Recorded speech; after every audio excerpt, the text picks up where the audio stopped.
मध्यम निकाय 7 वत्थ सुतंत। ऐसा मैंने सुना, एक समय भगवान श्रावस्ती में अनाथ पिंडिका की आराम जेतवन में विहार करते थे। वहां भगवान ने भिक्षुओं को संबोधित किया।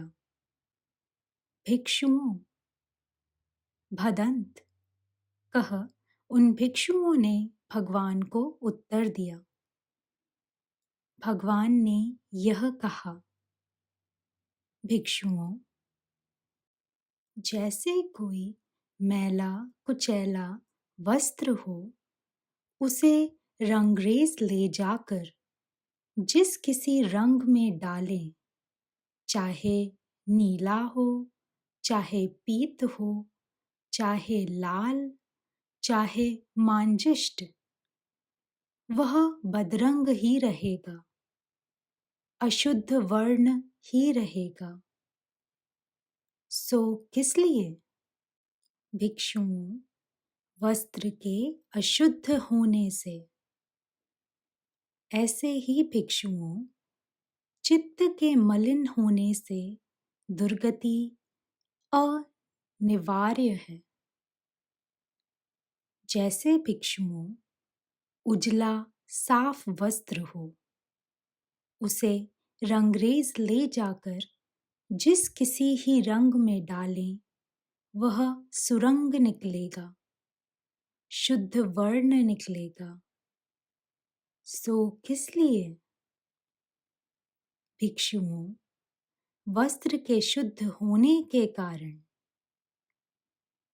ऐसे ही भिक्षुओं, चित्त के निर्मल होने पर सुगति अनिवार्य है। भिक्षुओं, कौन से चित्त के उपक्लेश यानी मल हैं? पहला, अभिध्या यानी विषम लोभ चित्त का उपक्लेश है। दूसरा, द्रोह। तीसरा, क्रोध। चौथा, पाखंड। पांचवा, भ्रक्ष या अमरख। छठवा, निष्ठुरता। सातवां, ईर्ष्या। आठवां, कंजूसी। नवा, माया। 10वां, शाठथ। 11वां, स्तंभ या जड़ता। 12वां, हिंसा। 13वां, मान। 14वां, अतिमान। 15वां, मद। और 16वां, प्रमाद। भिक्षुओं, जो भिक्षु अभिज्ञा या विषम लोभ चित्त का उपक्लेश है, यह जानकर अभिद्या को त्यागता है। जो भिक्षु द्रोह चित्त का उपक्लेश है, यह जानकर द्रोह को त्यागता है। जो भिक्षु क्रोध चित्त का उपक्लेश है, यह जानकर चित्त के उपक्लेश को त्यागता है। जो भिक्षु पाखंड चित्त का उपक्लेश है, यह जानकर पाखंड को त्यागता है। जो भिक्षु अमरख चित्त का उपक्लेश है, यह जानकर अमरख को त्यागता है। जो भिक्षु निष्ठुरता चित्त का उपक्लेश है, यह जानकर निष्ठुरता को त्यागता है। या जो भिक्षु ईर्ष्या चित्त का उपक्लेश है, चित्त के इस उपक्लेश को त्यागता है। जो भिक्षु कंजूसी चित्त का उपक्लेश है, यह जानकर कंजूसी को त्यागता है।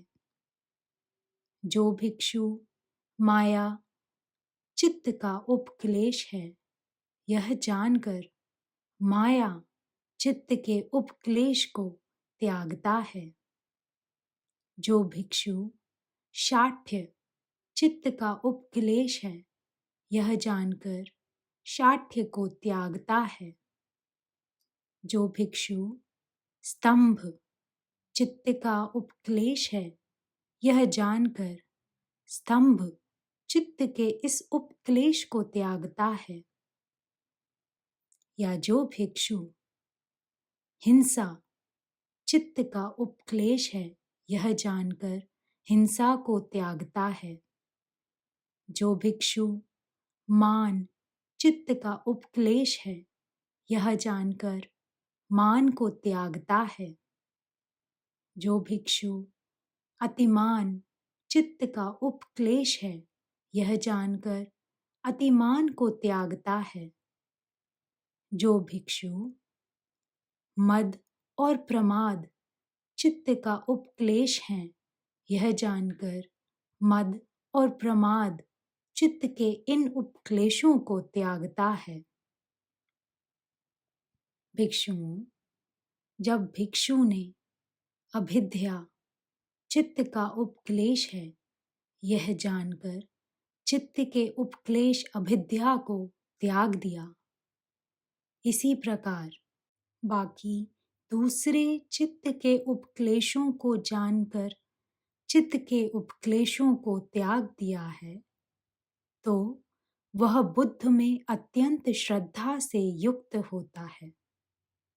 वह भगवान अरहत सम्यक संबुद्ध यानी परम ज्ञानी, विद्या और आचरण से संपन्न, परिपूर्ण, सुंदर गति को प्राप्त, लोकविद, पुरुषों को दमन करने वाला, उन्हें सन्मार्ग पर लाने के लिए अनुपम चाबुक सवार देव मनुष्यों के शास्ता, उपदेशक, बुद्ध या ज्ञानी भगवान है। वह धर्म में अत्यंत श्रद्धा से युक्त होता है। भगवान का धर्म सुंदर रीति से कहा गया है।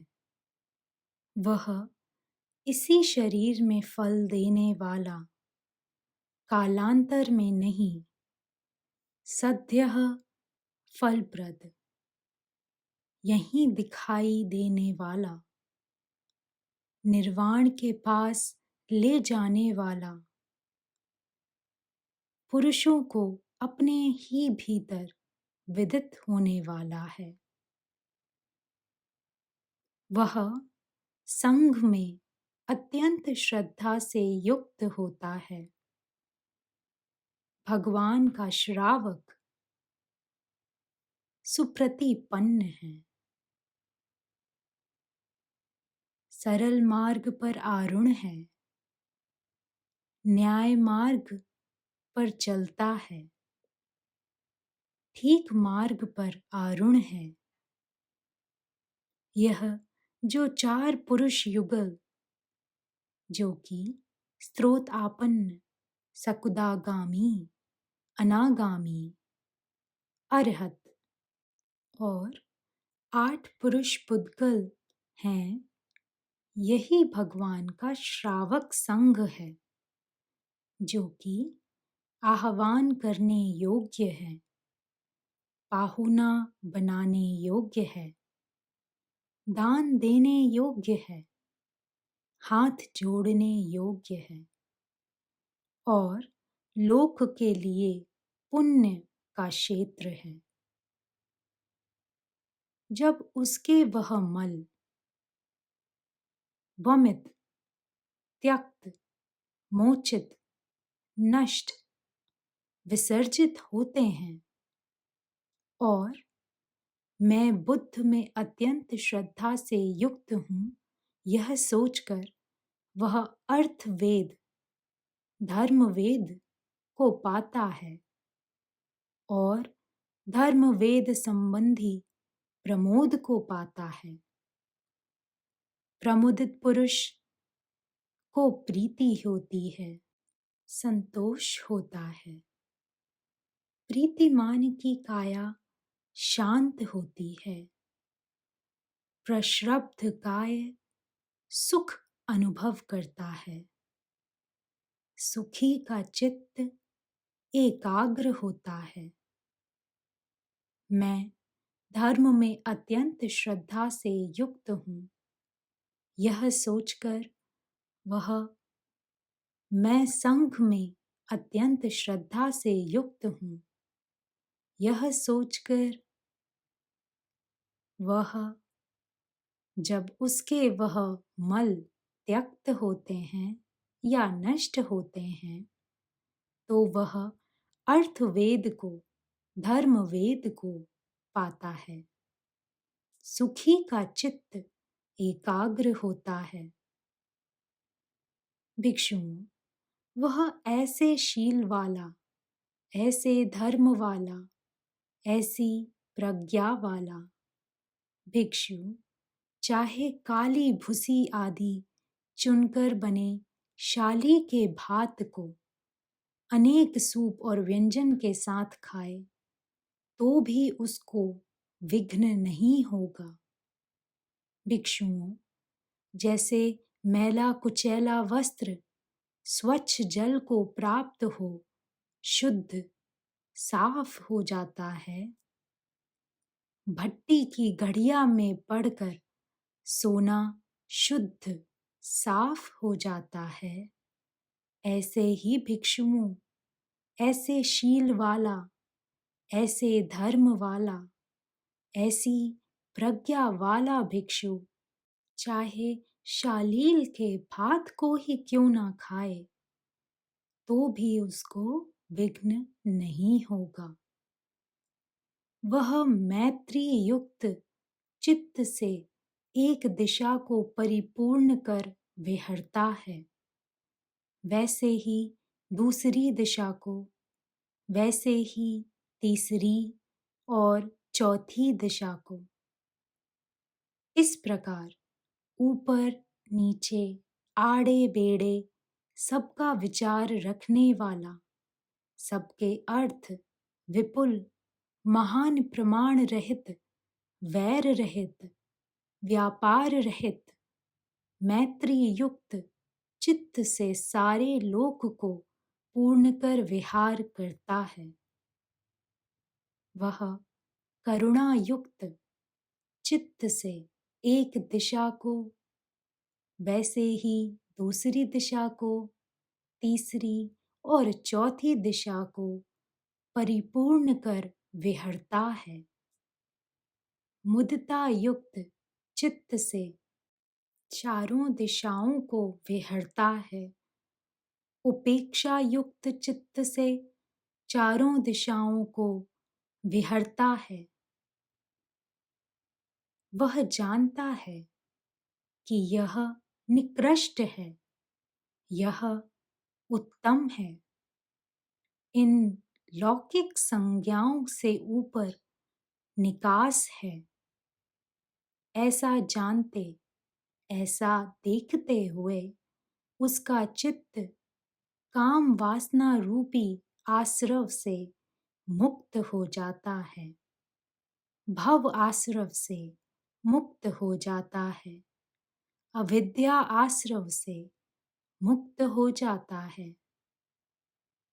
मुक्त हो जाने पर मुक्त हो गया हूँ, यह ज्ञान होता है और जानता है जन्म क्षीण हो गया, ब्रह्मचर्य वास समाप्त हो गया, जो करना था सो कर लिया, अब दूसरा यहाँ कुछ करने को नहीं है। भिक्षुओं, यह भिक्षु स्नान करे बिना ही नहाया कहा जाता है। उस समय सुंदरिक भारद्वाज ब्राह्मण भगवान के अविदूर में बैठा था। तब सुंदरिक भारद्वाज ब्राह्मण भगवान से यह कहा, क्या आप गौतम स्नान के लिए बाहुका नदी चलेंगे? ब्राह्मण, बाहुका नदी से क्या लेना है? बाहुका नदी क्या करेगी? हे गौतम, बाहुका नदी लोकमान्य है। बाहुका नदी बहुत जनों द्वारा पवित्र मानी जाती है। बहुत से लोग बाहुका नदी में अपने किए पापों को बहाते हैं। जब भगवान ने सुंदरिक भारद्वाज ब्राह्मण को गाथाओं में कहा, बाहुका, अविक्क, गया और सुंदरिका में, सरस्वती और प्रयाग तथा बाहुमती नदी में, काले कर्मों वाला मूढ़ चाहे नित्य नहाए किंतु शुद्ध नहीं होगा। क्या करेगी सुंदरिका, क्या प्रयाग और क्या बाहुलिका नदी? वह पाप कर्मी दुष्ट नर को नहीं शुद्ध कर सकते।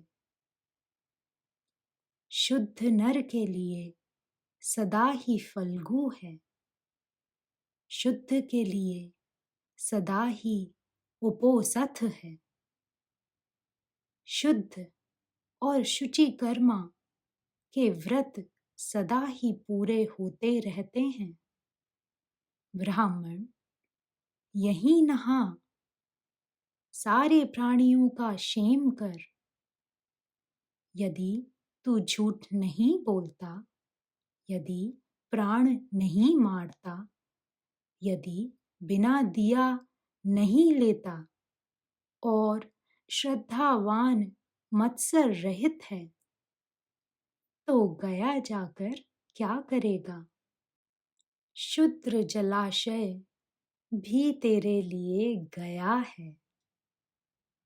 ऐसा कहने पर सुंदरिक भारद्वाज ब्राह्मण ने भगवान को यह कहा, आश्चर्य, हे गौतम, आश्चर्य, हे गौतम। यह मैं भगवान गौतम की शरण जाता हूँ। धर्म और भिक्षु संघ की भी। आप गौतम के पास मैं संन्यास पाऊं, उपसंपदा पाऊं। सुंदरिक भारद्वाज ब्राह्मण ने भगवान के पास संन्यास, उपसंपदा पाई।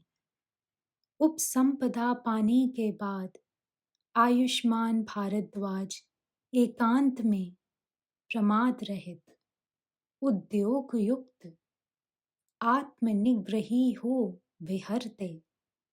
थोड़े ही समय में जिसके लिए कुलपुत्र घर से बेघर हो प्रव्रजित होते हैं, उस अनुपम ब्रह्मचर्य के अंत निर्वाण को इसी जन्म में स्वयं जानकर, साक्षात कर, प्राप्त कर विहरने लगे। जन्म क्षीण हो गया, ब्रह्मचर्यवास समाप्त हो गया। करना था सो कर लिया। अब दूसरा यहाँ कुछ करने को नहीं है, यह जान लिया। आयुष्मान भारद्वाज अरहतों में से एक हुए।